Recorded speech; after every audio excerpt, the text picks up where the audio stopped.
اذان سحری کے وقت پہلے اذان دی جاتی ہے، فجر کی اذان سے پہلے دی جاتی ہے اذان، اس کی کیا حیثیت ہے؟ دیکھیں عبد المنان صاحب، جو سحری کی جو اذان ہے اس کا ثبوت حدیث کے اندر ملتا ہے۔ صحیح البخاری کے اندر رسول مکرم صلی اللہ علیہ وسلم کا فرمان ہے ان بلالا یؤذن فکلوا واشربوا، کہ جب بلال اذان دینا، بلال رضی اللہ تعالیٰ اذان دیتے تھے سحری کی، تو رسول اللہ صلی اللہ علیہ وسلم نے فرمایا جب تمہیں بلال اذان دے نا سحری کی تو فکلوا واشربوا، تو کھایا پیا کرو، سحری کیا کرو، حتی ینادی ابن ام مکتوم، یہاں تک کہ عبداللہ بن ام مکتوم منادی کر دیں۔ یعنی جب سحری کی اذان بلال رضی اللہ تعالیٰ نے کہا کرتے تھے تو صحابہ کرام کو پتہ چل جاتا تھا کہ سحری کا وقت شروع ہو گیا، اب ہم کھا پی سکتے ہیں۔ مگر جیسے ہی حضرت عبداللہ بن ام مکتوم اذان کہا کرتے تھے تو صحابہ کو پتہ چل جاتا تھا کہ اب سحری کا وقت ختم ہو چکا ہے۔ مگر میں یہاں ایک بات رک کر یہ میں کرنا چاہوں گا کہ ہمارے معاشرے کے اندر سحری کا آغاز کرنے کے لیے جو ساؤنڈ کا استعمال کیا جاتا ہے اور جو طرح طرح کے گیت گائے جاتے ہیں، اس کا شریعت کے اندر کوئی جواز موجود نہیں ہے۔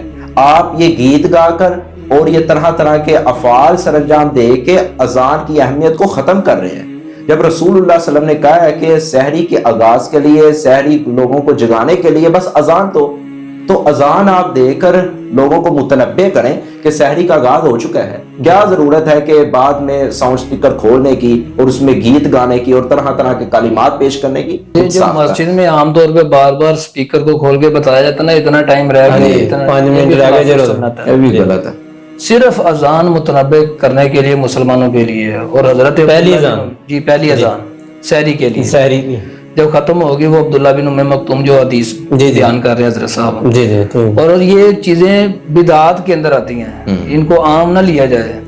حضرت عبداللہ بن عمر رضی اللہ تعالیٰ عنہما ایک مسجد میں ٹھہرے تھے نا، وہ اذان فجر اس بندے نے دے دی تھی مؤذن نے، پھر بعد میں نا گلی میں نکلا، اس نے صدا لگانی شروع کر دی، الصلاۃ الصلاۃ، نماز کے لیے بلا۔ وہ ساتھ میں غالباً سالم رحمہ اللہ ہے، انہوں نے کہا، ان کو بولے آخری عمر میں نا عبداللہ بن عمر غالباً یہ نبینا ہو گئے تھے آنکھوں سے، فرمایا مجھے اس مسجد سے باہر لے جاؤ، میں نے ادھر نماز نہیں پڑھنی، ادھر کا مؤذن بدعتی ہے۔ جب اذان کہہ دی، اللہ کے نبی کی سنت ادا ہو گئی ہے، پھر تمہیں گلی میں نکل کے آوازیں لگانے کی کیا ضرورت پیش آئی ہے؟ نماز کے لیے جب اذان دے دی ہے تو یہ کاموں سے بچنا چاہیے۔ بار بار سپیکر کھول کے بتانا، یہ مسجد کا جو وقار ہے وہ مجروح ہوتا ہے، ان کاموں کے لیے نہیں ہے۔